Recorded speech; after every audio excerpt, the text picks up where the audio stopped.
Hey everyone, welcome. I am your host, Miss Diva. This is my Spreaker. You guys can follow me on Twitter to respond back. Miss Diva for you, MZDEEVA, the number 4, and YOU. You can also find me the same way on Facebook, Miss Diva for you, MZDEEVA, the number 4, and YOU. That's my MySpace playing in the background. If you hear it, find me on MySpace at Arthur DS. Something so powerful was said, so we will start with that as we begin to talk about the facade of the Zimmerman trial.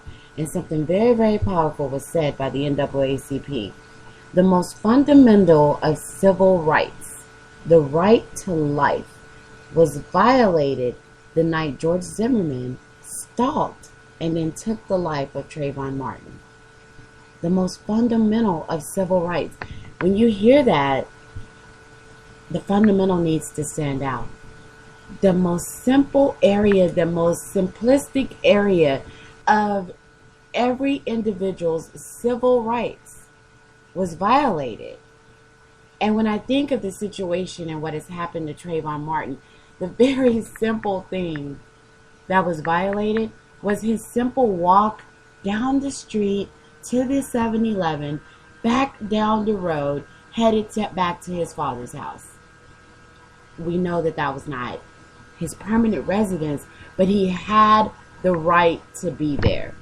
It has been so interesting to hear so many individuals go on and on and on, negative, very racist individuals that have found me on Twitter and have just insinuated with an air of confidence, he didn't have the right to be there. He didn't live there.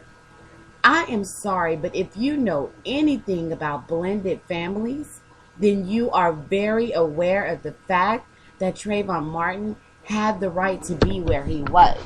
And then if you can understand and you're comprehending who Tracy Martin and who Sabrina Fulton are, then you are understanding that they were grown and mature and responsible enough to make sure that Trayvon was in the right place. Who are you to hop in your car with an agenda to decide who belongs where? For the next George Zimmerman, and from this moment on he will be GZ. For the next GZ, who do you think you are to walk neighborhoods, whether good, whether bad, any area of the world, and decide who walks where, who does what, who looks where? You guys are reminding me of everything that I have learned about the Jim Crow laws. Remember that? Just a little portion of Jim Crow, just so you guys are informed if you have no idea what I'm talking about. And then you're going to get on your research and find out more for yourself. Part of the Jim Crow idiocy was for the black man to walk on the opposite side of the street of the white man and to turn his head and not to so much as look in the direction of the white man. That idiocy died ages ago, so we thought. So when you tell me all the things that came out in the facade of this GZ trial, when you tell me everything that came out, my mind tells me that you can stay in denial that this was about race. But my mind tells me that every moment of what GZ was doing, he was in a Jim Crow mindset. I do not care who that upsets, because I have gone through enough living in the state of Texas to understand the facade of racism covering up that you guys do when these cases come out. I used to have so many different cases that I would follow, and every time I say this is just the worst level that it can get to. They can't do this area of racism as we go further and further into decades and decades away from Martin Luther King marching and Malcolm X. As we get further and further away from it, you're not going to see it anymore, D. That's That's my convincing myself. You are not going to see it anymore. It's not going to happen. And every damn time, somebody proves me wrong. Troy Davis. You guys did not have enough evidence. I'm talking to that county and they know who they are. You didn't have anything to put Troy Davis to death. You didn't have a gun. You didn't have a weapon. And just so you're familiar, you didn't even have a camera put in a washer and a memory card like in the case of Jodi Arias with pictures showing I murdered this person. You didn't have that in Troy Davis. So the most, if you needed Troy Davis to do time, and he did it.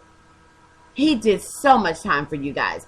If you needed him to do time, you could have did a lesser charge. You could have did anything than the death penalty.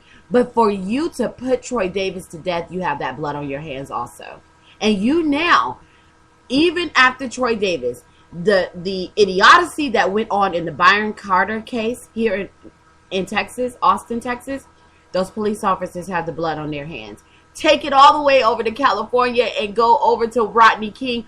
Those officers, that jury, those people have that blood on their hands. And when it comes to the murder of Trayvon Martin, GZ, Seminole County, Florida, you have that blood on your hands.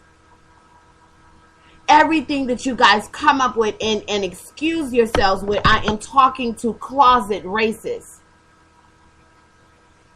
Every excuse that you use, like, for example, self-defense.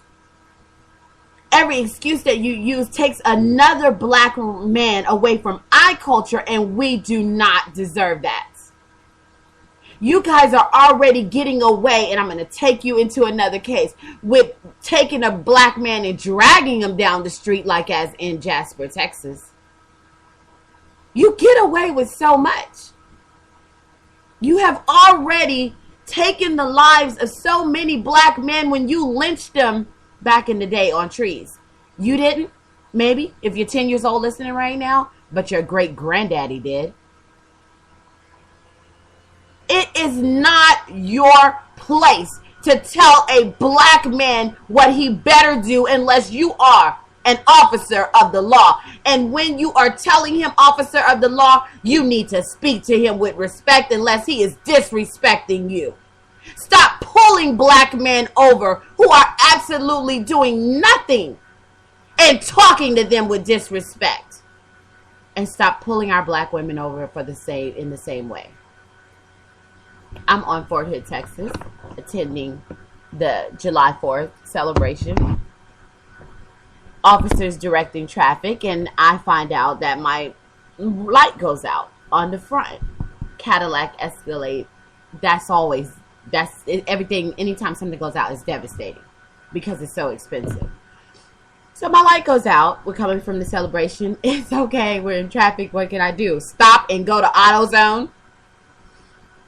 The officer walks over to my car, and his demeanor as he is walking over to my car, I go in my mind every time these incidents happen, and I think about the pride of the black man who does not deserve to be disrespected, who does not want to be disrespected. And when you walk your cocky asses over to us like you have the right to condescendingly talk down to us like Mark O'Mara, I don't like that condescending tone that he used in this case.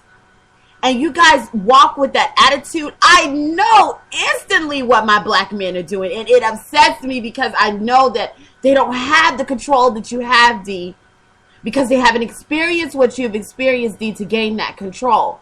But they've got to get it. Why? Because you cocky bastards can't control your attitude when you think you're something. Control. We talk about it in psychology. I'm a psychology major. When someone gets a little position of control, they go ballistic with it because they feel so powerful. From becoming an officer to becoming a pastor, they abuse it. A lot of them. When they can't control it. It's that little thing right there that stops you from disrespecting someone else. So we go back over to the 4th of July. Officers walking over to me. Sweetheart, How are you? Rolling down the window. I'm on my really friendly, just finished the fireworks. My mood is great. I'm with my family. I'm with my granddaughter. And his first way of speaking to me, even though I have a smile on my face, you need to get that light fixed. Who the hell do you think you are, was my instant thought. But unfortunately, because I was driving while brown, and it's such a goddamn crime in Texas, because I was driving while brown, I could not say anything to him. I knew this. Not because I was going to, because I had a headlight out, because I could have been white with a headlight out and I wouldn't have gotten spoken to that way. But I couldn't say anything to him because it would have become a bigger issue than what it was. And so I said, officer, I'm more than aware. And that is something that I will be taking care of. And I had a stern look on my face, which convicted him. Ma'am, yeah, okay, I'm sorry. And he walked off. My black man, you have to get some control, because I know the cocky bastards that are walking up to you when they have on that uniform. I know how they're speaking to you, because I'm a black woman. I get done that way. And I'm not a light-skinned black woman. See, my daughters are light-skinned. They get totally different experiences than their mother does, because I am brown to the extent of brown. I have Snicker, chocolate-covered, beautiful brown skin. And so without that hint of light near vanilla, you get disrespect from cocky bastards like that. Don't you walk up to my car talking to me like that. I will have your badge. And then you're on Fort Hood, Texas. I could have easily walked down to the MP office. I am a United States military widow, and I didn't ask for that. Matter of fact, just in case you didn't know, I sacrificed my husband's life for that. And I could have been really ugly.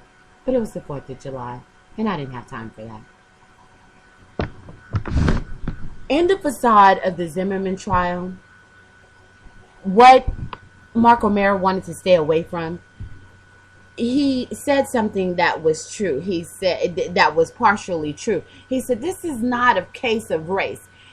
Let me break that down for you. This is not a case of obvious racism. Not at all. There was nothing on the table to present itself as if obvious racism, unless you're going to be in a sincere mindset, which this jury was not.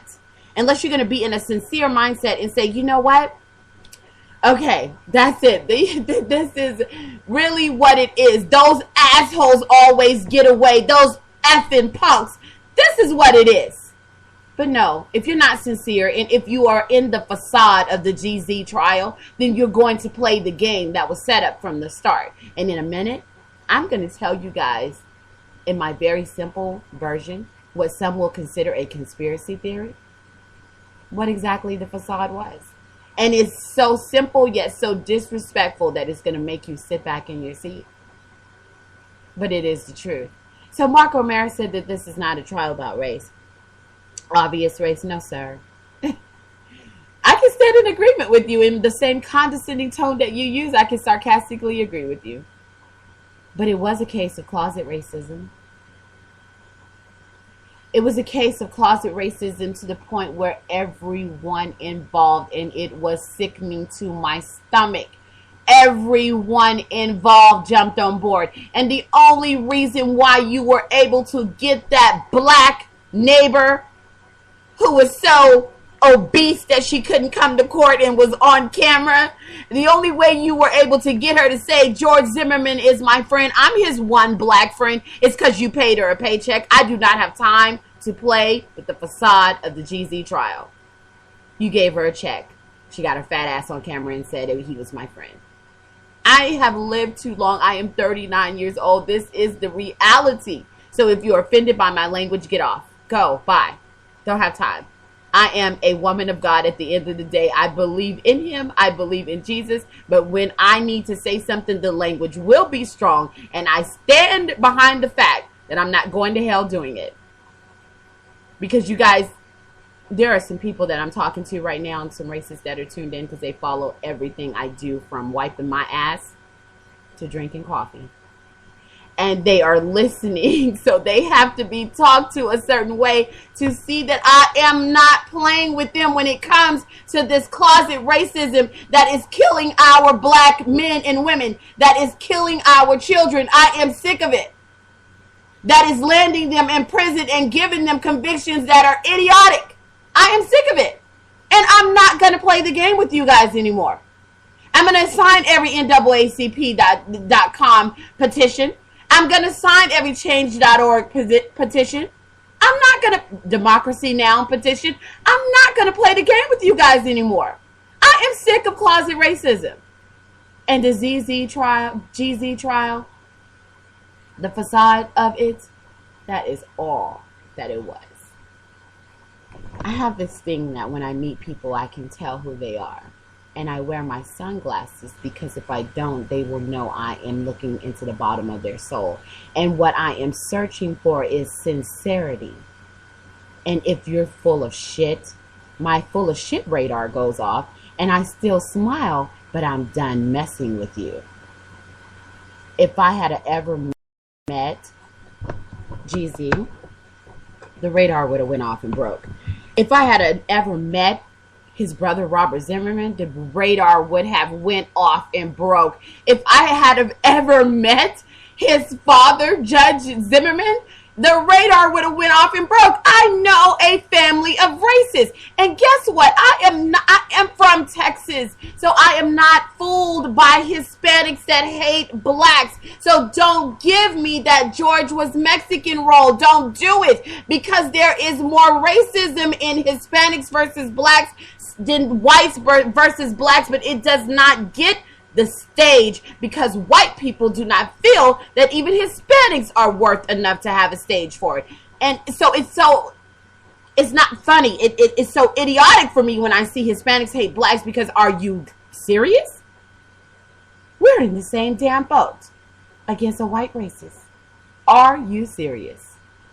But in that family, the Zimmerman family, the mother and her brother and their family, George Zimmerman, their family, there is some closet racism going on. You can like it, you can hate it, you can love it. But there is some closet racism going on. The facade of the Zimmerman trial, why would you go through a trial to try this man on murder? Why would you go through this whole trial of the murder of an innocent 17-year-old? Why would you take Sabrina Fulton, Tracy Martin, why would you take them through this if it was a facade? Because closet racists fear black people. And it is that fear that makes them hate us so. Because someone has told them that we all will beat their ass with a club. So they think that is all that we do, that we cut out sections of the goddamn sidewalk and use them as concealed weapons. They actually think that. That's why Mark Romero was able to pull that off so well. It's idiotic. Some of us are on another level that you will never understand. And some of us will fight you legally and make you hurt in the worst area. So to my Trayvon Martin supporters, I want you to know something that I know as a psychology major. He got a legal system sentence of not guilty. But he has an inner system that's telling him you are guilty. You have lied. And it eats him up as much as them burritos from Taco Bell he's been taking in. It eats him up every day.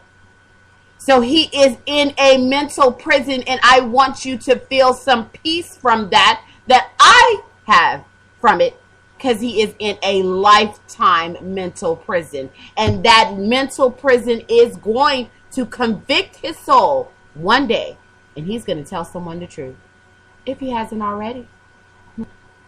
Probably told his camp, probably told his law team, probably told Robert Zimmerman, Frank Laffy Taffy, Osterman. All of them have probably been told the truth. It's a facade. So I promised you guys that I would tell you, as we come to an end of this broadcast, that I would tell you exactly why the facade took place. The entire facade took place because remember back last year when Marco Mayer, who loves to talk to the media, when he said, I want this thing to calm down. I wanted this case to be in a time when everyone's kind of forgotten about it after Christmas. He expected you black people to calm down and walk away and have a lesser crowd and forget about it. And when I look at the crowd in the beginning of the Trayvon Martin March, and I look at the crowd in the end, it was typical of what happens when these cases do not stay in your heart in a passionate manner. I don't forget Troy Davis. I don't forget Byron Carter. I don't forget the people that are done wrong in the system. They stay with me. Trayvon Martin stays with me.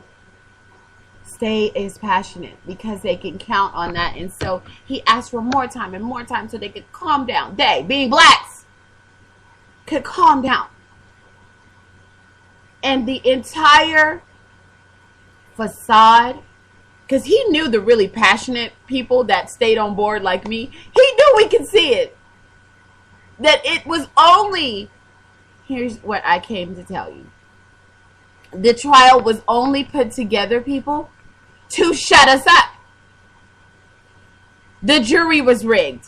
The jury was, they look, a racist knows a racist. Do you believe that? If a racist comes up to me, they're not going to choose me to be on a jury. But when he sees his own kind, who's too afraid to speak on camera, because you know they were going to see you for what you were. Thanks, jury, for being full of shit. When the racist sees their own kind, they choose them, and so they get them on that kind of a jury that they know will give the not guilty verdict. And so they put this facade together so that the family members and everyone fighting for justice for Trayvon Martin can say, well, they did give us a trial. You go to hell. You take that GZ trial to hell because it was rigged. And it was never real from the moment that it began. And you owe that child whose life is gone, you owe him more than that. And may God convict you to that point of understanding that. You owe him more than that. And you will give him the respect that is due. So may the NAACP Department of Justice petition move forward. May the entire world sign it. Push forward. Push forward. May everyone that is legally able to sign that petition and be considered, sign it. Because even if George Zimmerman does 2 months in jail, it is indeed justice for Trayvon Martin. But in a federal civil charges, he could actually do a year. Minimum. That will be good enough for me. That I just told you 2 months was good enough for me. A year will work. GZ, I have no love for you. I do not like you because I don't like liars. You took an innocent child's life. His blood is on your hands, and Trayvon Martin's blood is on the hands of anyone that endorses what GZ did. Whether you ever met him or you're just on the computer and TV like me watching. If you never attended a march, or if you did attend a march and you decided that George Zimmerman had the right to kill Trayvon Martin, Trayvon Martin's blood is now on your hands, and you deserve that yucky feeling that as a psychology major, I know that you're feeling. You deserve it. Take it. Deal with it. Go get yourself some real counseling and get past that ugliness, because it is not the America that I know. It is not the America that I know, that 10% of it is some good stuff, and we can work to improve the ugliness that is going on. There are people that are sincere, that are loving, that can get along, that can walk on the same side of the street and love each other And you guys may as well take your hatred and throw it in the dumpster and get on board, because we are past the Jim Crow days of acting. We're done with that. And if you notice, blacks do not turn their head. We look you dead in your eye. I hope that you guys have some comments. I want you guys to send them to me on Twitter. Miss Diva for you. MZDEEVA, the number 4, YOU. You can also Facebook them to me. I appreciate the fact that you even stopped to listen. And I hope that it pushes you, if you are for justice for Trayvon Martin's murder, that it pushes you to get on board and to continue to pay attention. Not just to Trayvon Martin's case, but to every case of injustice. Pay attention.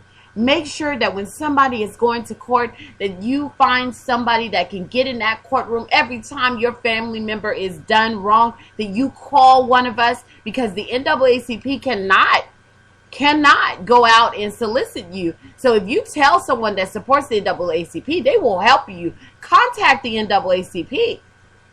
And you let them in on the case, and you make it a worldwide statement like Tracy Martin did when he called attorney Benjamin Crump. You don't just sit in your little local city and think no one can help us. Yes, they can. They can help you make it a really big damn deal. Because cities, when it's a really big deal, they get nervous. Do not let driving while brown and all the other offenses, just don't just let them go by. Do something. Call someone. Tell someone. Even if you sound like a nag, you can't nag me. Tell me every time it happens. I will find what your city NAACP is. I will write a short letter and I will get it started. I will make a phone call. Tell me. It will never bore me. I don't mind being called a nag. Hell, I've been called a nigga. I live in Texas. Nag is the least of an offense to me. Thanks everybody for tuning in. Oh, and the Facebook is MZDEEVA, the number 4, and YOU. So Facebook.com, Miss Diva for you. That's all I have to say on it right now.